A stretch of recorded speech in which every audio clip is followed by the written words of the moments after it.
ඒතර විශේෂයෙන්ම දැන් මේ ජාතික ජනබලවේගය කලින් වගේ නෑ කට්ටියත් එක්ක එකතු වෙලා සභා හදනවා හරි වැඩි මාර අපරාධයක් වෙලා තියෙන්නේ බලන්නකෝ කියලා කියනවා. එතකොට සභාපතිතුමියනි මේක කතා කරනවා නම් මේක යන්න ඕනයි ප්‍රශ්නේ මුලට. ප්‍රශ්නේ මුල තමයි මේ සිදුවීමේ මුල තමයි. ඒක මතක් කරලා දෙන්න මේ වෙලාව මම වෙන් කරනවා. මේකේ මුල තමයි 2025 මැයි 6 වෙනිදා. මේ පළාත් පාලන ඡන්දෙ තිබුණේ එදා. ඒ ඡන්දෙ තියලා හැමෝම පක්ෂ විදියට ඡන්දෙ ඉල්ලුවා. ඡන්දෙදි මිනිස්සු දුන්න ප්‍රතිඵලයක්. පළාත් පාලන ආයතන 339කට ඡන්දෙ තිබුණා. ඒකෙන් 266ක් ජාතික ජනබලවේග ජයග්‍රහණය කරා. මේ කෑ ගැහුවට සමගි ජනබලවේගයට එක්සත් ජාතික පක්ෂයට කීයතු එක්සත් ජාතික පක්ෂයට 0යි. පොහොට්ටුවට 0යි. සමගි ජනබලවේගයට 13යි. 339. අර දෙමළ සංධානයේ മന്ത്രിවරුන්ගේ මහසිය තමන් කොට දාගන්න යන්න එපා. ඒගොල්ලෝ යාලත් එක නෑනේ.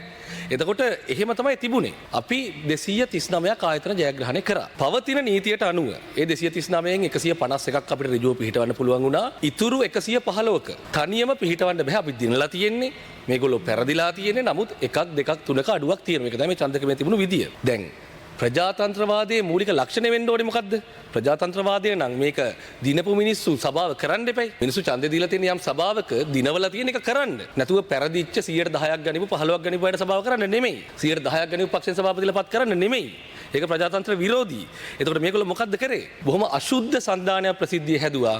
මේ ආණ්ඩුව පරාද කරන්න පළාත් පාලන ආයතන පරාද කරන්න එක්සත් ජාතික පක්ෂයයි සජබයි පොහොට්ටුවයි කට්ටිය ගිහලා අපි දැක එක මේසේ වාඩිලා මාස සාකච්ඡා ගත්තා. දැන් මොකද්ද ඒකේ පදනම? දිනන්නේ කවුරුවත් හදන්නේ කවුරුවත්.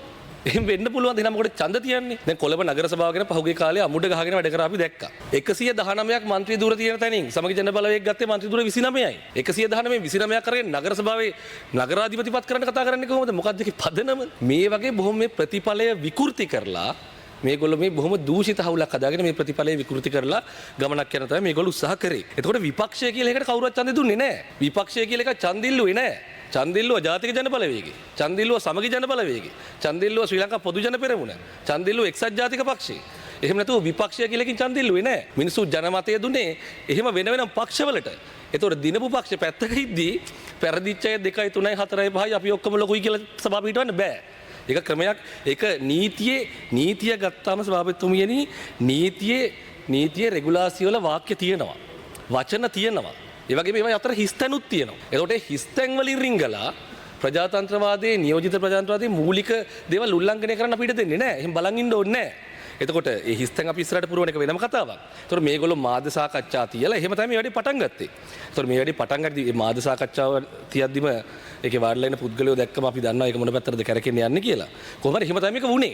එතකොට දැන් මේ අපිට චෝදනා කරනවා අපි දිනපු වගේ. අපි තව කාගේ හරි മന്ത്രി කෙනෙක්ගේ සහයෝගය අරගෙන සභාව පිටවනවා කියලා. මේක මාර කතාවක්. එතකොට දැන් සමගි ජන බලවේගයට පොහොට්ටුවත් එක්ක එකට වාඩි වෙලා අපි ඔක්කොම එකතුයි අපි දැන් පරද්දනවා කියලා වාඩිලා සන්දාන ගහන්න පුළුවන්. දැන් එහෙම එකක් පහුගිය ඡන්ද තුනක් තිබුණා. ඒකදිවත් කිව්වේ නැහැ. ජනාධිපතිවරයා රාජපක්ෂට බැන්නා. මහමැතිවරයා රාජපක්ෂට බැන්නා. පළාත් පාලන ආයතනෙත් මම හිතන්නේ බැන්නා. එතකොට එහෙම බැනලා දැන් මේ පරද්දන්න එකතු වෙනවා කියන. උඩින් වාඩි වෙලා.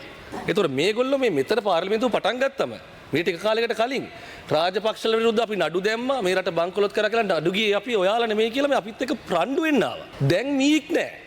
දැන් අද ඊයේ නිවුස් පළ වෙනවා, ප්‍රවෘත්ති පළ වෙනවා, හොර ඖෂධ කරදර ගැන තොරතුරු වෙනවා. පූස්පෙටව් වගේ. වචනයක් කියන්නේ පොදු ජන පෙරමුණට හරි රාජපක්ෂලට හරි ඒක හිටපු දූෂිතයන්ට හරි. මොකද උඩ ගනුදෙනු අවුල් වෙනවනේ. අපිට හැම බාධාවක් නැහැ. අපි දේශපාලන ස්ථාවර වෙනස් වෙලා නැහැ කිසිම පක්ෂයක් ගැන. අපිට කිසිම පක්ෂයත් එක්ක එහෙම ගනුදෙනුවක් නැහැ.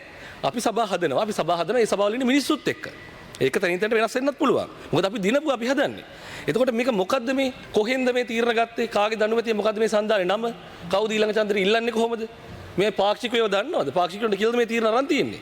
එහෙම ගන්නෙ නැහැ. එහෙම ගන්න නැති වෙනකොට ඒ පක්ෂවල මිනිස්සු ඇවිල්ලා අපිට සහයෝගය දෙනවා තමයි. ගමේ සමගි ජන බලවේගයේ මිනිස්සයාට දැන් මේ ඡන්දේ ඉල්ලලා මෙච්චර කාලයක් දේශපාලනය කරේ මිනිස්සයාට දැන් ගිහිල්ලා මේ පොහොට්ටුවත් එක්ක එකතු වෙන්න කිව්වට පස්සේ එහෙම උඩින් එකතු වෙන තරම් ලේසි යටින් වෙන්නේ නැහනේ. එතකොට මේ මිනිස්සු විතරෙන් ගිහුවා තීරණ ගන්නවා තමයි.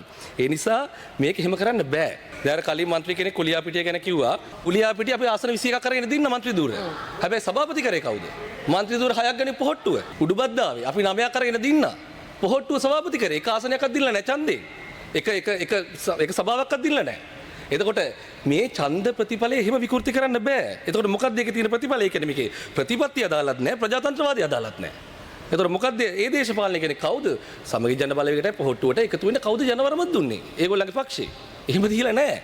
එතකොට ඒ නිසා දැන් මෙහෙම කරද්දී මේගොල්ලෝ හිතනවා අපි මේක දිහා බලන් ඉන්න ඕන කියලා. ඒ කියන්නේ හරි අපිට 2යි මදි. ඔයාලා 3යි 4යි 5යි එකතු කරගෙන හදන්න. අපි බලන් ඉන්නම්. අර ඔහේ ගෙනන් ඔහේ ගන්න.